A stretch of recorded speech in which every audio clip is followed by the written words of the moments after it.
রাধে রাধে আমার প্রিয় পরিবার, কেমন আছো তোমরা সবাই? আশা করি সবাই খুব ভালো আছো। আমিও খুব ভালো আছি। মাম্পিস ক্রিয়েশনের নতুন একটা ভিডিওতে সবাইকে অনেক স্বাগত। এটা হচ্ছে আমার জন্মদিনের পরের দিনকার ব্লগ, মানে জন্মদিনের ভিডিওটা আমি ক্লিপগুলো তুলে রেখেছিলাম, আর তার পরের দিনে আমি ভিডিওটা এডিট করে পোস্ট করছি। দেখো, আমার বার্থডে, আমি নতুন জামা পরেছি। আমার দুই দাদা নতুন জামা না পরলে ভাল লাগে বলো? বড় গোপাল দাদাকে নতুন জামা পরায়নি, কারণ এই কটা দিনের মধ্যে তো বড় গোপাল দাদার নতুন জামা কোনো কেনা হয়নি, কিন্তু ছোটো গোপাল দাদার একটা নতুন জামা ছিল, তো যার কারণে বড় গোপাল দাদার ওই মানে পুরনো বলা যায় না, মানে ওই কিছুদিন মাঝখানে পরিয়েছিলাম, তো ওই জামাটাই আমি পরিয়েছি আবার। আর ছোটো গোপাল দাদার এই জামাটা হচ্ছে নতুন জামা। তো বড় গোপাল দাদা আর ছোটো গোপাল দাদার যেই দুটো জামা আছে, তো সেই জামাগুলো খুলে তারপরে হচ্ছে গিয়ে স্নানের জন্য আর কি ব্যবস্থা করছিলাম। ওখানে যে তুলসী পাতা, ওই মানে গামলাটার মধ্যে তুলসী পাতা, তারপরে ফুল দিয়ে তারপরে এখন গোপাল দাদাকে স্নান করাবো। এবার যারা আমার পুরনো ভিউয়ার্স রয়েছে তারা তো জানো আমি গোপাল দাদাকে কেন দাদা বলে ডাকি। তো যারা আবার নতুন ভিউয়ার্স, তো তাদের জন্য বলছি।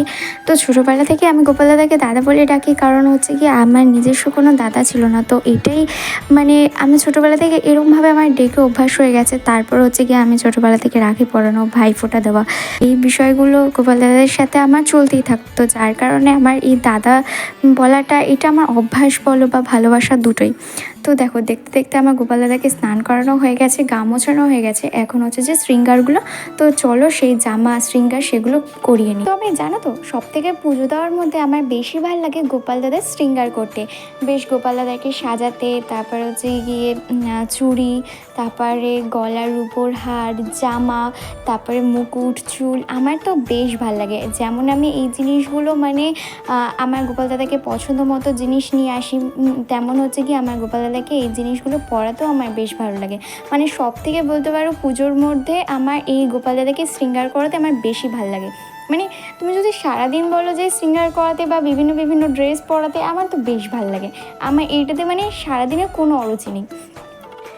চলো, তোমাদের সাথে কথা বলতে বলতে আমার গোপাল দাদাকে জামা পরানো হয়ে গেছে। এবার গোপাল দাদাকে চুল আর মুকুটটা পরিয়ে দিই। এবারে হাতে বাঁশি আর দিলে পুরো মোটামুটি গোপাল দাদা ফুল লুক কমপ্লিট হয়ে যাবে।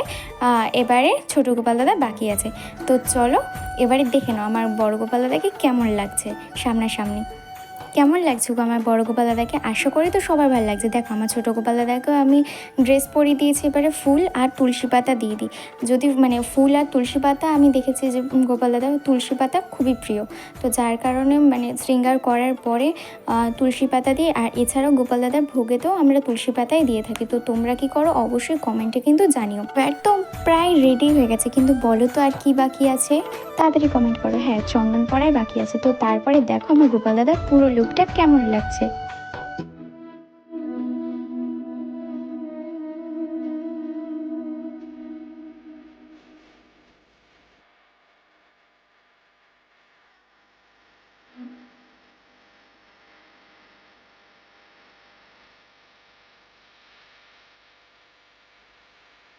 কি আমার গোপাল দাদাকে কেমন লেগেছে? হ্যাঁ হ্যাঁ, জানি ভালোই তো লাগবে, কারণ আমার গোপাল দাদা তো এরকমই, এতই সুন্দর।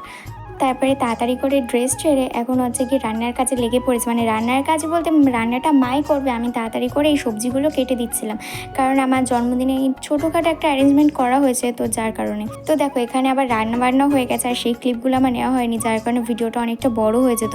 তারপরে দেখো আমি রেডিও হয়ে গেছি, কারণ আমি খেতে বসবো বলে। আর এখানে হচ্ছে গিয়ে গিফট নেওয়ার সময়। তারপরে আমার দুজন সখীরা এসেছিলো, অবশ্য রাত্রিবেলা আমার এক বান্ধবী আর বান্ধবীর বরেরাও এসেছিলো। তো তাদের আর ভিডিওর মানে এতটাই কালকে এত মজা করেছে, এত আনন্দ করেছি যে কালকে ভিডিওর ক্লিপগুলো কিছু নেওয়াই হয়নি। তো যাই হোক, বেশ ভালোভাবে কালকে দিনটা কেটেছে। আর ইনি তো মানে ফোন আর কম্পিউটার পেলে আর কিছুই চাই না। হ্যালো গাইস, তো এইটা আবার মানে হঠাৎ ভিডিওর মাঝখানে কেন হ্যালো গাইস বলছি, কারণ এটা হচ্ছে আমার ফার্স্ট টাইম মানে ক্যামেরার সামনাসামনি কথা বলে। এর আগে আমি কখনো ক্যামেরার সামনে কথা বলিনি, এই প্রথম আমি ক্যামেরার সামনে তোমাদের সামনে কথা বলছি। তো যাই হোক, এই বিষয়টা নিয়ে আজকে বলার ছিল যে আমি যা যা বার্থডেতে যা গিফট পেয়েছি, মানে হচ্ছে গিয়ে হয়তো তোমাদের কাছে অনেক কম লাগতে পারে, অনেক ছোটো লাগতে পারে, তো বাট আমার কাছে এটা অনেক কিছু। তো চলো আস্তে আস্তে সেগুলো তোমাদের সাথে শেয়ার করি।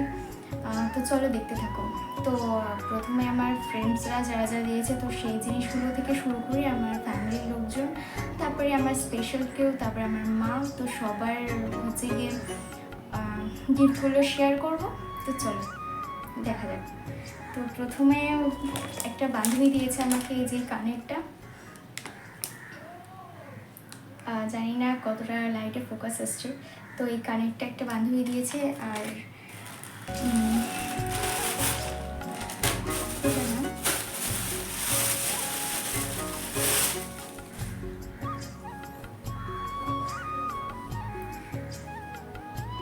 তারপরে এই কুর্তিটা দিয়েছে এক বান্ধবী। তো আমার তো ভীষণ ভালো লেগেছে, কানেরটাও যথেষ্ট ভালো লেগেছে, আর কুর্তিটা তো খুব সুন্দর লেগেছে। তো দেখা যাক পরে এটা।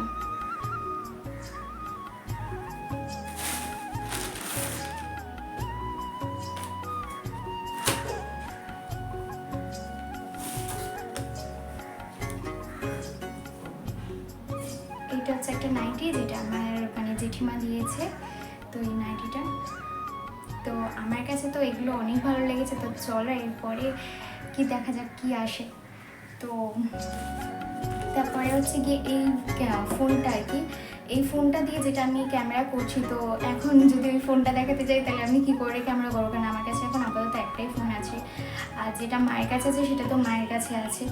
তো যেটা আমার কাছে মানে যেটা আমি এখন নিয়ে ভিডিও বানাচ্ছি, তো এটাই হচ্ছে এই ফোনটা, যেটা আমাকে সেই স্পেশাল করেই দিয়েছে। তো যাই হোক, তাকে এখন আর দেখাচ্ছি না, কোনো একদিন সময় দেখাবো ভিডিওতে। তো সে এই গিফটটা দিয়েছে। এই গিফটটা আমার বার্থডের প্রায় 1-1.5 সপ্তাহ আগেই পাওয়া, তারও আগে পাওয়া। মানে আমার ফোনটা হারানো, মানে আমি তো প্রথমে যে ফোনটাতে ভিডিও করতাম তো সেটা হারিয়ে গেছে, সেটা অনেক বড় কাহিনী। তো সেটা তোমাদের সাথে একদিন শেয়ার করব। তো সেই ফোনটা হারিয়ে যাওয়ার পরে তারপরে ওই আমাকে বার্থডে উপলক্ষে এই ফোনটা গিফট করেছে। তো এটা মানে বার্থডে উপলক্ষে, কিন্তু এটা আমার অনেক আগেই পাওয়া। তো মাঝখানে যে 1 মাস আমি ভিডিও দিতে পারিনি, তো তার কারণ হচ্ছে আমার আগের ফোনটা হারিয়ে গেছিলো। তো যাই হোক, এটা হচ্ছে তার দেওয়া গিফট। তো চলো এবার নেক্সট দেখা যাক। আর মা যে গিফটটা দিয়েছে, মানে মা আর বাবা দুজনে যে গিফটটা দিয়েছে, সেটা হচ্ছে কি একটা গোল্ড কালেকশন। আমি যদি কখনো আমার গোল্ড কালেকশানে বা আমার যে বিয়ের যে গোল্ড কালেকশানে যদি আমি কখনো ভিডিও বানাই, তো তখন আমি তোমাদেরকে দেখাবো যে আমার মা বাবা আমার এবছর বার্থডেতে কী গিফট দিয়েছে। তো তখন আমি দেখাবো যে আমার ওটা কি গোল্ড কালেকশানের মধ্যেই পড়ে। তো সেটা আমি এখন দেখাচ্ছি না বা কোনো কিছু, মানে আমার গোল্ড কালেকশান তো আরও চ্যানেলটা বড় হোক, তো আমি অবশ্যই দেখাবো, ঠিক আছে, আমার যে কটা গোল্ড কালেকশান রয়েছে। তো যাই হোক, তো দেখা যাক। এমনি ছোটোখাটোর মধ্যে মা এমনি একটা গিফট দিয়েছে, যেটা আমার কাজের পক্ষে, যে মানে রিং লাইটের স্ট্যান্ড, নলে এমনি কথা বলবো যে আমি কীভাবে ভিডিও বানাতাম। তো চ্যানেলটা বড় হোক, ঠিক আছে, ঠিক জায়গায় পৌঁছাই, তারপরে তোমাদের সাথে সেই সমস্ত ভিডিওগুলো শেয়ার করবো। তো চলো মা কি দিয়েছে, মানে রিং লাইটের স্ট্যান্ডটা কেমন হয়েছে না হয়েছে, চলো সেটাই দেখাই। তো যাই হোক, ভিডিওটা এখানেই এন্ড করছি। তো কেমন লাগলো ভিডিওটা অবশ্যই like, comment, share and subscribe করে আমার পাশে থাকো, এটাই বলার ছিল। তো যাই হোক, বাই, দেখা হচ্ছে নেক্সট ভিডিওতে।